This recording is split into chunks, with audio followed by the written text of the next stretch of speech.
trauma is the dehumanization. Trauma is that alienation, right? It's me versus you. It's that defensiveness, that protectiveness. And so I feel like we are literally right now seeing the effect of unresolved trauma when hate instead of love becomes the ruling force, when fear instead of love becomes the ruling force. Yeah, when power over rather than shared power becomes the norm. I think that's what we're seeing, I'd say in Syria right now, what I'm noticing is just a despair, and everyone has different degrees of it, that hopelessness or that helplessness, that powerlessness. And I think it's something that we all know, right? At a personal level as well as at a collective level. And that I think is one of the hardest things to heal.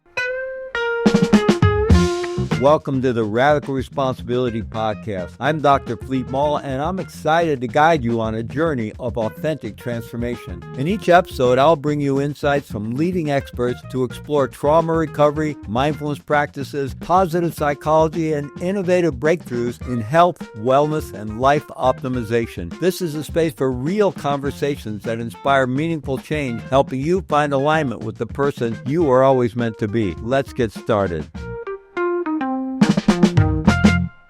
Today, I'm honored to sit down with a woman whose work has transformed countless lives in some of the most challenging corners of the world. Dr. Rola Hallam, an award-winning doctor, humanitarian, and trauma-informed life coach. Rola's journey is extraordinary, with 18 years of experience as an anesthesiologist, having served in the front lines of healthcare in the UK, sub-Saharan Africa, and war-torn Syria. She is the founder of Can Do, a humanitarian organization, and the first Syrian TED Fellow. In this episode, Dr. Hallam also shares her deeply informed perspectives on trauma healing, resilience, and the critical role of spirituality and purpose in driving transformation. How do we heal the wounds of war, both personal and collective? What does it mean to face profound adversity and still choose hope?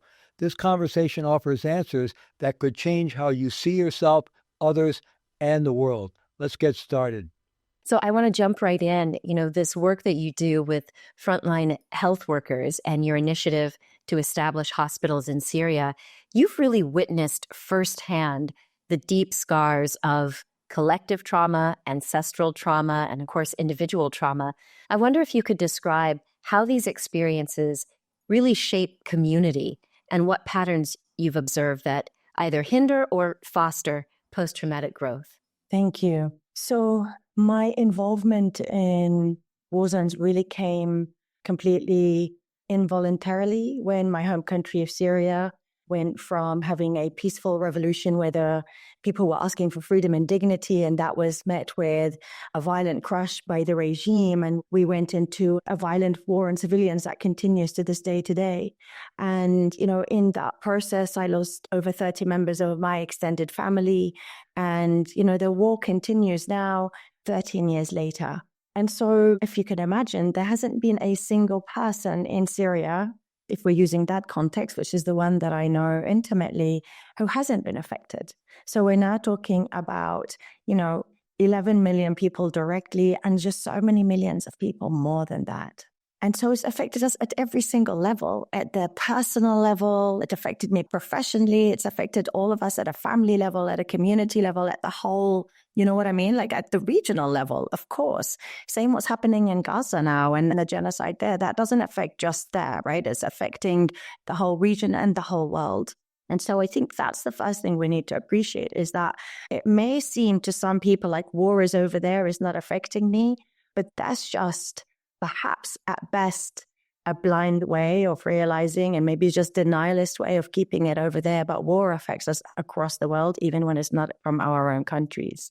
So what I saw is that it actually certainly initially brought us together.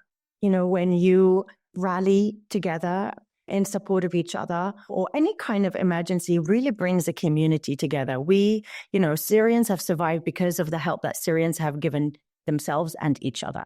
Yes, of course, we've had some global support, but by and large, I think most people around the world, survive because of the locals, the local aid workers, the local nurses, doctors, the communities themselves that are aiding themselves. And so it certainly brought us together.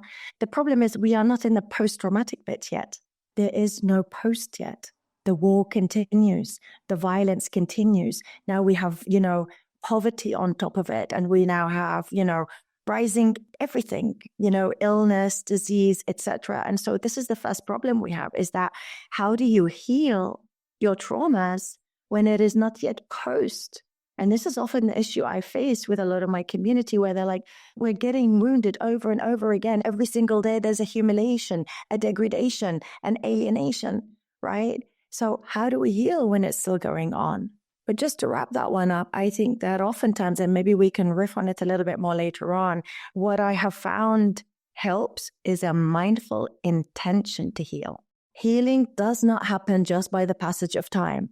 The first time I went to visit Sarajevo in Bosnia, it was 30 years after the war. Not only were the war scars visible on walls still 30 years later, but it took with 5 minutes to talk about the war with the locals.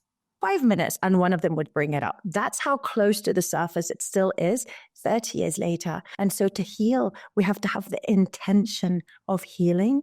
And that first and foremost, therefore, has to be locally led and context specific in the way that really works for that population, for that society, for that community. Well, I'd love to dive into some of the local strategies that are working within your community. And then we can certainly extrapolate to the wider world, because we are suffering as well. Even those who are outside of these war-torn countries, we're seeing a collective trauma as social media has exploded, right? The difference between 30 years ago or 100 years ago is that now every one of us can see the direct impact of war, and we're all being traumatized collectively. But let's start with, on that local level, what have you seen for the local Syrian population that's helping at least with the resilience? You're not in the post-trauma, but there can be these healing resources that are building resilience, yes? Yes. So when I interviewed frontline workers, especially those who were still in Syria, the ones who had the opportunity to leave, but had chosen to stay. So when I interviewed them, they all had several themes in common. So first and foremost was their spirituality and their connection to God. They were very clear that they were here in service. They were here for something bigger than themselves.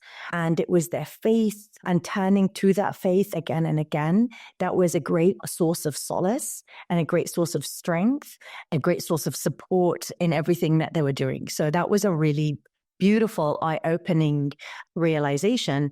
And it's really relevant for us in the Western context, because we've kind of thrown God out with the bathwater, right? And the baby, it's all gone. And, that kind of psychological Western approach is great in lots of ways, but it is alienating and excluding many people around the world who don't see themselves in that way. So that was definitely one of the common threads. The other one was around a mission, a purpose. They were here to save lives. They were doctors, nurses, aid workers, whether professionally or became so because of the war, but they were there and they had this spirit of service. So again, it was bigger than them, but this time at a kind of more direct kind of community, or, maybe call it human level, right? So they really had that very powerfully present in their lives. And the third really important common theme was the importance of community. In Syria, in the Middle East, as in many cultures around the world, unlike the Western world, we live in collectives. We live in community. They are not individualistic societies. And that played a tremendous role in fortifying the resilience. The doctors and nurses were talking about their medical family being the family of all the people who worked in the hospital, who they were besieged together, they were starving together, they were being bombed together. And the tight bond that was created between those 30 or so team members, and they were living for each other. They were doing what they needed to do also for each other. And so those three things were like the common threads that I noticed in the interviews that I did and with a lot of the work that I do with the frontliners. Well, that makes sense that those are 3 out of the 5 domains of post-traumatic growth. So it's beautiful that you can already see it there, which, God willing, it will lead to that post-traumatic growth. And I think it's very interesting that you bring up the idea of a connection to God, and that the Western world is somewhat devoid of that. Because I'm also seeing that as someone who lives in Europe, everyone from these different religious backgrounds, I've seen this rallying cry that says, whatever religion you believe in, what's going on in the world, this can't be, that we've got to call on some sort of spiritual strength. Because what we're realizing is people feel completely helpless. Like, what can we do? We try to aid, but then we're hearing that maybe the funds are not getting to the right people. And so we're taking to social media, but there's been a big cry for people connecting to something beyond themselves. And I think that's what the rest of us are going to need as well. Absolutely. I mean, I think by its nature, trauma is this fracture, right? It's this disintegration, this disconnection. And it's not just an internal feeling where we disconnect from ourselves or part of ourselves, but we disconnect from each other and we've disconnected from the divine. Whether you think of the divine being outside of you, within you, both, either or, and it's why I think it's so critical that when we talk about healing, that we talk about it in a holistic way. That, we are multidimensional beings, and therefore the somatic approach isn't going to be sufficient, and the mental level approach is not sufficient, and the emotional level and the spiritual is not sufficient. You know what I mean? We need to have enough of us practitioners who can bring all of those components at the appropriate time, bespoke to the people who we find and see in front of us, who we're here to serve. But especially, like I said, in that, what does that context specific and locally led approach look like? Because it may be of greater significance in certain communities than others. It may look different in certain communities than others, that connection to the divine, right? But I know that this epidemic of loneliness that we have right now around the world is part of that disconnection from the divine and from ourselves and from each other. And it is no surprise that we are seeing such incredible results with the psychedelic therapies, because a huge part of it is the transpersonal experience, is the mystical experience, is the fact that it reminds those of us who have become veiled by our traumas that, wait, I'm not alone. I am part of a oneness. There is a wholeness. There is beauty. It reminds us to see it, to reconnect to it, to feel it again. And that's incredibly healing for that person and for the rest of us. Mm-hmm. Can you share some insights on maybe the broader societal impacts of unresolved trauma or the perpetual trauma that we're seeing? What's the impact on society? Honestly, isn't what's happening in Palestine now the result of unresolved trauma? In so many ways, right? I think in so many ways. Unfortunately, as humans, we are caught right now in these cycles of violence, trauma, and re-traumatization. And, this goes back to that point about the intentional healing, that if we don't do the intentional healing on ourselves individually and together collectively, trauma is the othering. Trauma is the dehumanization. Trauma is that alienation, right? It's me versus you. It's that defensiveness, that protectiveness. And so I feel like we are literally right now seeing the effect of unresolved trauma when hate instead of love becomes the ruling force, when fear instead of love becomes the ruling force. Yeah, when power over rather than shared power becomes the norm. I think that's what we're seeing, I'd say in Syria right now, what I'm noticing is just a despair, I might call it, a despair. And everyone has different degrees of it, that hopelessness or that helplessness, that powerlessness. And I think it's something that we all know, right? At a personal level as well as at a collective level. And that, I think, is one of the hardest things to heal. Actually, when you're in fight and flight, there's momentum, there's energy, you can do something with that. But when you have gone into a collective shutdown, when we are in a collective freeze, right? That's the work. That's why it's so important for those of us who have done the healing work or who are doing the healing work to be there in solidarity, right? Healing is a relational thing. And so if you're struggling and you're in freeze, it's my role to lend you my nervous system and support you and be that healing presence you need until you can thaw enough to get back into motion. And that's what I hope to be doing, individually as well as together with good folks like you who are working on this. Well, I'd love to talk about your own personal journey and resilience.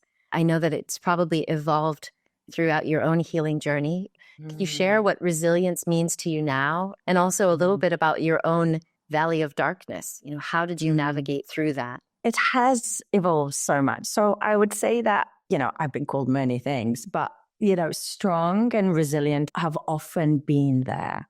And I think that I used to think of it as being tough, maybe even fearless. The fact that I was able to go into an active war zone when many others couldn't. I was always the woman or the girl who stood up to bullies, from when I was a little girl. I've lived outside of my comfort zone. I found my comfort zone a highly uncomfortable place to be. And, I was always the one who was challenging myself. And I think for many of us who experience early adversity and kind of childhood trauma, we can develop to be these like tough, strong, how are you? I'm fine, and it would take my burnout and going into what I now call my valley of darkness, and I'll circle back to that in a minute, to realize that actually I had built a fortress. I called myself Fortress Rola.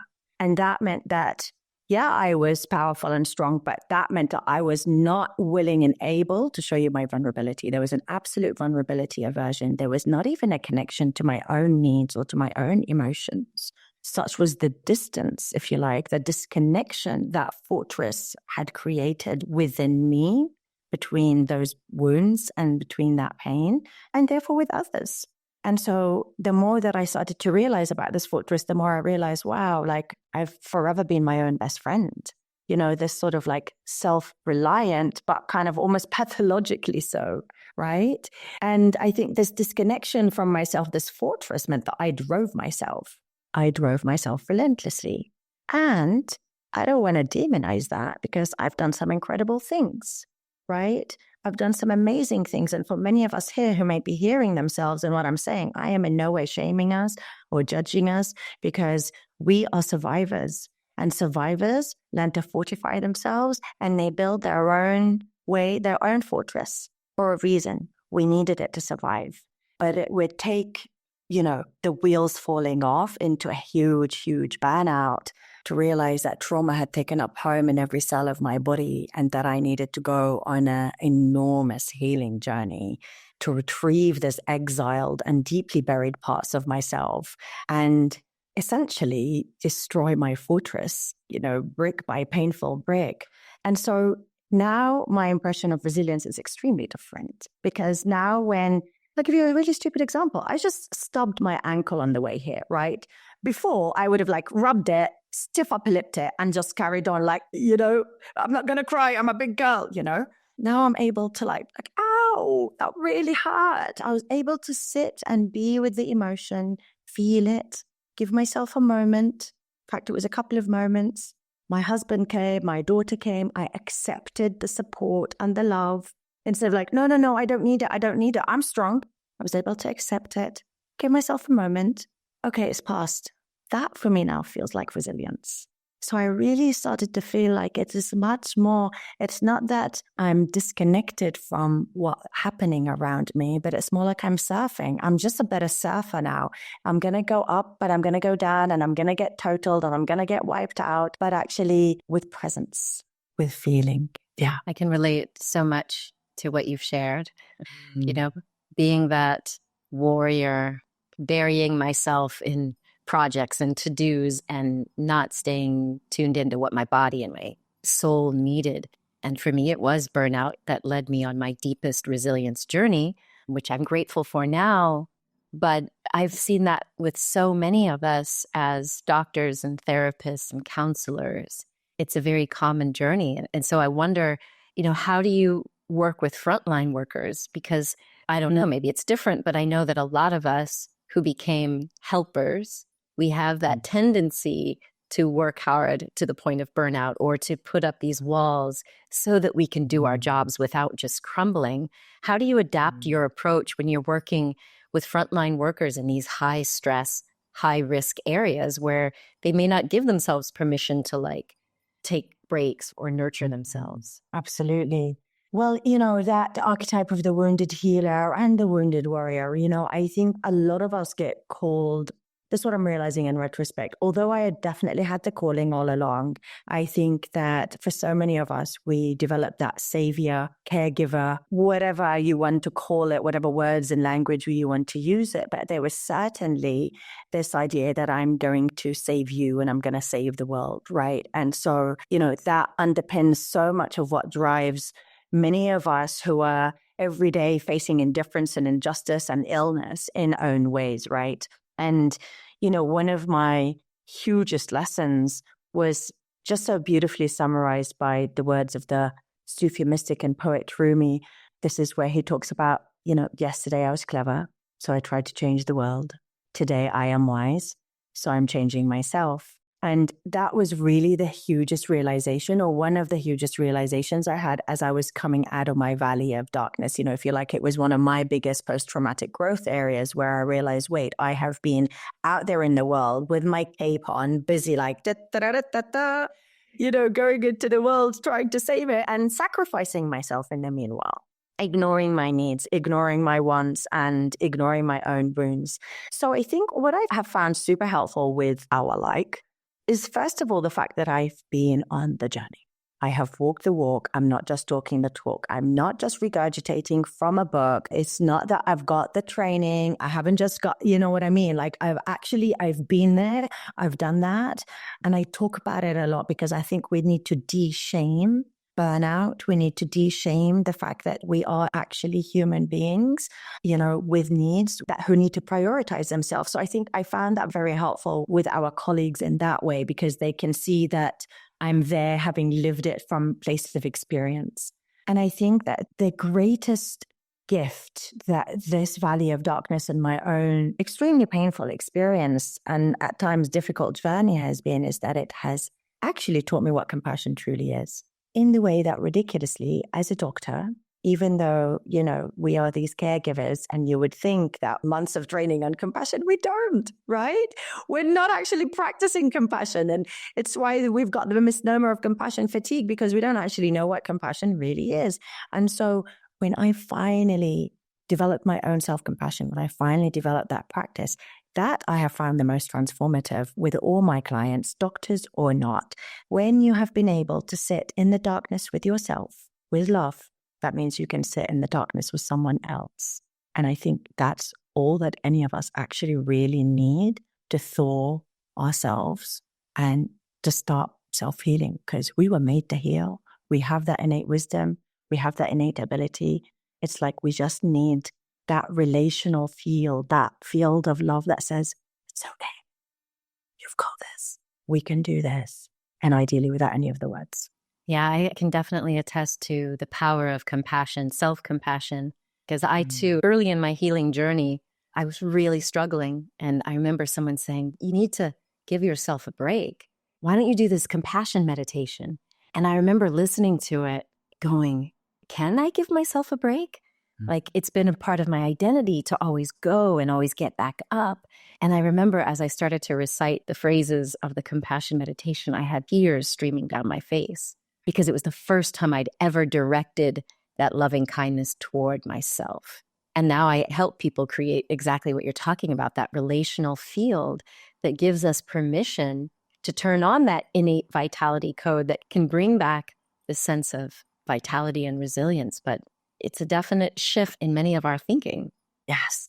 Oh my God. So much so, because for so many of us, shame has such a chokehold on us, right? Like I let that voice of shame drive me forward for so long. And I didn't even recognize it as shame, because I was so blind to it at that point, about that, like, whenever I would think about taking a holiday or taking who do you think you are wanting to take a holiday? You should be ashamed of yourself. Like, people are dying. You should get back to work, like just that nasty voice that you're like, okay, I better had. And, and it would take a self-compassion meditation where I finally was able to say, and you too. And you have suffered and witnessed and borne so much. And exactly the same as your experience, compassion thaws, compassion melts. I broke down into sobs because I had realized I had been so mean and nasty to myself for the longest time, as so many of us are to ourselves, We don't realize that shame is that red flag of trauma, and we allow it to like literally whip us forward, right? Until, you either fall apart or maybe you listen to something like this that might just, hopefully bring it into your consciousness sooner than it did you and I, and realize that actually, wait, the antidote to shame is self-compassion. The best medicine is us practicing that loving kindness towards ourselves. And from there, everything became possible. Yeah. I shared my story in my TEDx, as you have. And I didn't realize how big a healer the act of being vulnerable and sharing what I went through. I knew that it was going to help people because just like you say, I want people to know that before you hit a brick wall, before you hit rock bottom or burnout, these are the signs. These are some things you can do. And it turned out to be so healing for me because I got to get rid of the shame by being vulnerable. I got to really look at that and say, oh, yes, of course I deserve a break. And especially because of all the programming that led me into that state in the first place. So I'd love to touch a little bit on your TEDx, From Clever to Wise, how healing our traumas heals the world. Because I love how you connect personal healing with global transformation. So I'd love if you'd share how this individual healing from trauma can lead to this societal evolution and what steps can we really take to foster this, especially within communities that are suffering from long-term conflict and instability. So it was my experience that, the burnout and just getting into that just such a terrible state, it took me out of action. Right. So there I was being a doctor, a humanitarian, a social entrepreneur, a world advocate. And I had to stop doing all my work for 18 months because I did not have capacity to do anything except survive, except finally at one point seemed like an endless amount of stuff to deal with, right? Which wasn't just mine, but it was my family's, and the fact that even as with my family, we were unable to talk about our pain and trauma because it was so painful and everyone was just locked in their own pain, right? And so I share that because that for me is an example of how one person's burnout has a ripple effect in a not so good way, right? If we as doctors, as warriors, as healers, as changemakers are burning out by the dozens, which we are, then that means we're not doing the work. And we're not doing that work of healing our world. So every one of us has that, our health has that ripple effect.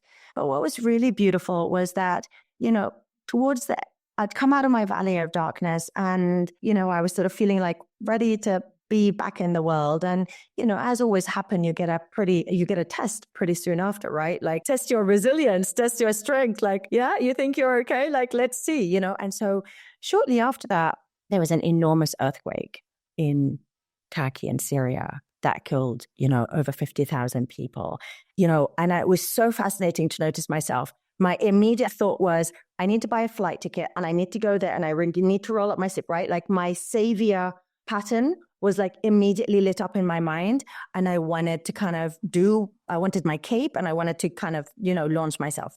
And then I was able to have enough presence to say, and now we do things differently. Let's go to that prayer mat and let's meditate and let's see what's going to happen from that point of view. And it was so beautiful because if you had told me 5 years ago that I would pray in order to either seek guidance or when I feel in pain or in trouble, I would have really laughed at it. And now it's like literally the first thing that I do. And what was so incredible about it, which won't be a surprise to anyone here who does pray, is that I got this beautiful, inspired message of, no, you are now here supporting the frontliners to help them heal and recover from burnout and trauma. Continue in that way. Do what you need to do, support them in that way. And so I was guided to contact some global trauma experts to create a series of conversations so that we can send love and support and healing, tools and practical tips to these healers. And that was really incredible. And that was like a really beautiful way of me feeling myself turning from or the transformation of savior to just being a healing presence. Someone who was gathering the relational field, gathering the support and pointing it towards where it needs to be as an invitation for anybody who needs it.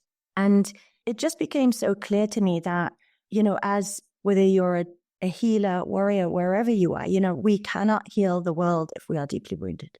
We can't bring peace to earth if we have a war raging within.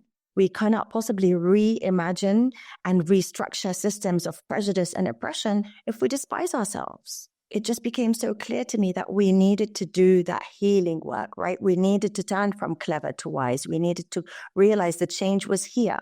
Not as a way of washing our hands off the collective change, absolutely not. But here's the focus of change. Let me be the peace I want to see. Let me be the healing that I want to see. Let me be, the beauty that I want to see, the compassion that I want to see. That healing it and bringing it to myself was a much surer way of me resonating it out to the world than me trying to bang on about it without actually first embodying it. Because I feel like that is often what is happening in the social justice circles. We're looking for impact, and we're coming to things from the same consciousness that created the injury in the first place. And what we really need is to be elevating human consciousness, which basically means we have to do things differently. And for me, that means we have to do the healing work individually and collectively. And that's why I'm so honored and grateful for, initiatives like this, because I feel like this is one beautiful way in which we can support that happening. Indeed. And we're so grateful to have you. I carried that same sort of approach when there was this big uprising on social media about ceasefire. And I'm like, of course we want a ceasefire. But as I was on my meditation cushion, I kept hearing this message of, you need to turn that within. Where am I launching bombs? Judgment, that was one of them. Hatred. Like, I had to really get clear that I need to resonate with the ceasefire energy within and within my community. And then I can project that outward, because I was feeling so hopeless and it was getting me riled up, which, as you say, if we're depleted or if we're in the consciousness that is creating war and discord, how are we going to be effective as peacemakers and healers? So I love that you bring that up. You talked earlier about the need for a holistic approach. From whatever perspective, we're going to bring the mental, the somatic, the emotional, the spiritual perspective. I wonder how you see bringing this holistic perspective into trauma healing, where we can actually get to the root causes. Root cause is such a sexy word because we don't often think like that. We are stuck in cycles of quick fixes, right? We don't have self-care. We have emergency response plans, right? It's like, let me wait until my hair is on fire and then I'm going to do something about it, right? And so, absolutely. And so, on the one hand, I feel like my experience and the experience of so many of my clients, that disconnection, right? Like, that for me is the crux of it. When I see that there is this internal disconnection where we've disconnected from ourselves, we've disconnected from our environment, from the plant beings, from the planet. I mean, I can't tell you the difference between me now and me 3 years ago. I actually can now feel the trees as beings. Like, the moment it happened, I literally just bawled my eyes out because I was like, oh my God, you were just a pretty green thing a moment ago. And now I can feel you as a being. And so we've disconnected from ourselves. We've disconnected from each other as humans. We're connected from the planet, which is why we're busy, destroying it and pillaging it. And we've disconnected from the divine, right? And so a lot of the work that I do, especially with those who are spiritually curious or spiritually minded, is really a big part of it is, and because I'm a Sufi, we have a big part of that, of our work together, is that reconnection back to the divine. And so I do that through kind of mantra and mantra meditations where we repeat in Islam, we say that God has 99 names. And so it's through a repetition of one of those names. And as you know, I'm sure, and so many people here know, sound and sound code and vibration and sound healing, is so profound. And so actually in doing that, you're creating the divine connection. You are creating the nervous system regulation and the parasympathetic activation. And it's my experience that oftentimes that vibration tends to shift and poke and move that which is ready to reveal itself and to be dealt with. And so that might be a memory or an emotion or a feeling or a thought. And that can then become the focus of some therapeutic coaching, right? Like whatever that comes. And so that for me is what a holistic approach is like. It's like we are working at that somatic and nervous system regulation work, which is so important. We are in a body. We need to be listening to our body and to be regulating our body. So many people come with disease. And like me, they don't even realize that the root cause of their disease is trauma. So when you talk about root cause, I mean, that was the first thing that came to my mind is, I used to be an anesthesiologist, right? So I was the person who would send you off to sleep for your cancer surgery. And I feel like the work I'm doing now is to, God willing, stop you getting cancer in the first place. Right. And because we know that cancer and so many of those illnesses like autoimmune disease and chronic pain and so many of these other ill-defined and misunderstood, illnesses like IBS and irritable bowel syndrome, there's so much that comes. The root cause of it is that trauma, that dysregulation. But that's deep work, isn't it? And I think this is why so many people don't do it. And it's what makes it so imperative to do it. And what I'll say on that is that if you are someone who knows, you need to do the healing, but maybe you're terrified of it, I will say that whilst, yes, I have at times felt the pain and the suffering and the fear and the terror, but I have also never known or seen or felt such beauty and felt such wonder and felt such awe and felt such joy and such bliss. Because when your heart cracks open to your own pain and your suffering, it doesn't just reveal the pain and the suffering. It reveals all the beauty and it lets in all of the joy, right? I feel another level of aliveness, of vitality, of vibration since I've done my healing work. And so for that, I'm so grateful. And for that, I want to just encourage anyone who might be listening here to start the journey, just one step at a time, but start it. I love that. I love how you've gone from being the doctor that puts them to sleep for their healing to you're waking them up, you're elevating consciousness and doing it with such grace. I love that. Oh, I never thought of it like that. Nice. I'm going to use that. From putting you to sleep to waking you up. So as you look to the future, what are your aspirations for expanding the impact of your work? Are there particular strategies or projects that you think are really crucial for advancing the healing of the collective and even ancestral and systemic traumas on a global scale? Thank you for that question. As someone who is now so deeply committed to her spiritual path, I have relinquished my belief that I am in control to God. I've sent it back to source. So with that, I have committed to being a tool, to being a channel, to being, of service. But I no longer have the overburden of feeling like I need to save it all and to do it all. And I say that for someone here who needs to hear that, where, the world can seem so screwed up at times and there's so much to do, right? And it's like, yes, and it's not my full responsibility nor yours. Let's put ourselves shoulder to shoulder, but remember there is the divine who is there in support and whose role it is to do that. So I think that's first really important. The second thing for me is really important about collaboration. Like we are talking about a huge global issue and therefore no one of us can do it alone. And so I feel like the more of us that can coalesce together and put our hands together and join in movements, join even like something like this is such a beautiful way of saying, come on, it's all of us who are working on this, gather together, right? And so I feel like collaboration is going to be the big difference between us making the jump that we need or not. And finally, the work that I'm kind of semi-obsessed with at the moment is really about bringing that trauma-informed approach to the healers and the warriors, right? To leadership.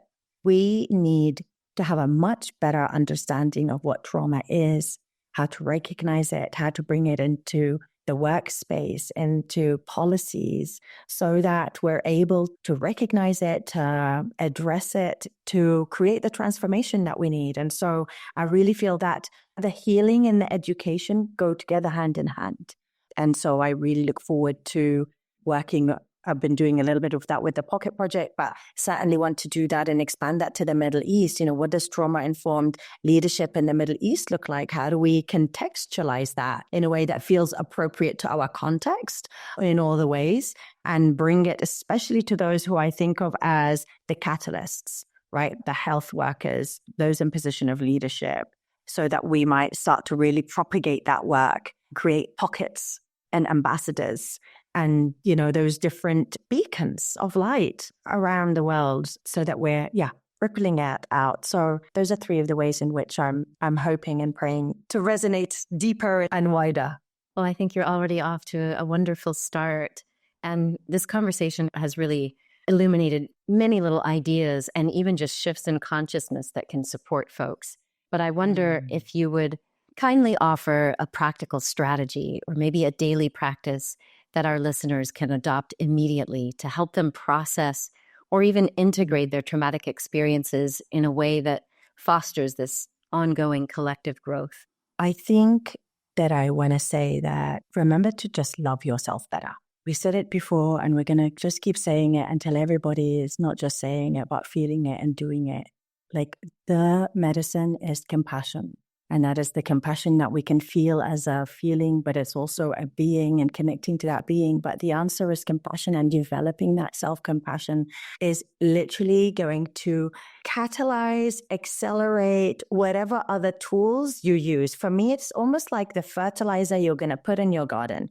Then whatever you're going to seed is going to germinate. But if you use whatever tools it is, whether it's nervous system regulation exercises, whether it's some kind of psychotherapeutic technique, if you are putting it into an earth full of self-loathing, full of shame, full of self-hatred, it is not going to have the effect that it has if you put it into a ground that is fertile with love and self-acceptance.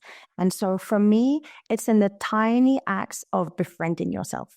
Become your own best friend. So I always say that to my clients, like, what would treating yourself like your best friend look and sound and feel like, right? If you drop something, you realize you made a mistake. Most of us kind of go, oh, you stupid, bleep, bleep, right? Like, fill in the blank. I was like, what would your bestie say right now?